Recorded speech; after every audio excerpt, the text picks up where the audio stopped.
দেখতে পাচ্ছেন লাউয়ের পাতা পুড়ে যাওয়ার মতো হয়ে যাচ্ছে। প্রিয় দর্শক, আজ আমরা জানবো লাউয়ের পাতা কি কারণে এমন হয় এবং এর ব্যবস্থাপনা কি।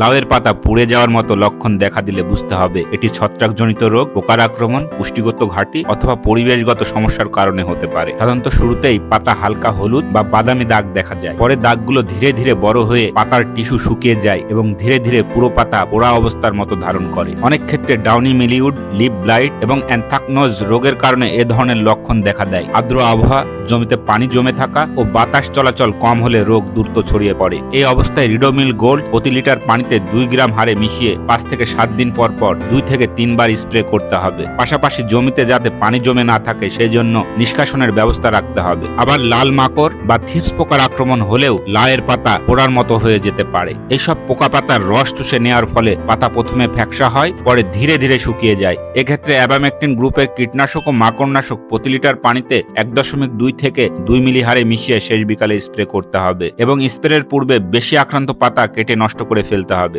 এছাড়া পুষ্টির অভাবজনিত কারণেও এই পাতা পোড়া রোগ দেখা যায়। বিশেষ করে পটাশ, ম্যাগনেসিয়াম সালফেট এবং বোরনের অভাবে পাতার কিনারা পোড়ার মতো দেখা যায় এবং গাছের বৃদ্ধি ব্যাহত হয়। তাই সঠিক মাত্রায় পটাশ সার প্রয়োগ করতে হবে এবং প্রয়োজন অনুযায়ী ম্যাগনেসিয়াম সালফেট এবং বোরন সার পানিতে মিশিয়ে পাতায় স্প্রে করা যেতে পারে। পাশাপাশি ভার্মি কম্পোস্ট বা অন্যান্য জৈব সার ব্যবহার করলেও গাছ দ্রুত সবল হয়। অনেক সময় অনুমোদিত মাত্রার বাইরে কীটনাশক বা আগাছানাশক ব্যবহারের কারণেও পাতা পোড়া দাগ দেখা দেয়। তাই সবসময় সঠিক মাত্রায় ও নিয়ম মেনে বালাইনাশক ব্যবহার করা জরুরি। এছাড়া অতিরিক্ত রোদ, পানির অভাব বা হঠাৎ আবহাওয়ার পরিবর্তনের প্রভাবেও লাউয়ের পাতার পোড়া ভাব আসতে পারে। তাই নিয়মিত জমি পরিদর্শন পূর্বক ব্যবস্থাপনা নিলে এই সমস্যা অনেকটাই নিয়ন্ত্রণ রাখা সম্ভব। প্রিয় দর্শক, আজ এই পর্যন্তই। ভালো থাকবেন, সুস্থ থাকবেন এবং ভিডিওটি ভালো লাগলে সাবস্ক্রাইব ও ফলো করে সাথে থাকবেন। ধন্যবাদ।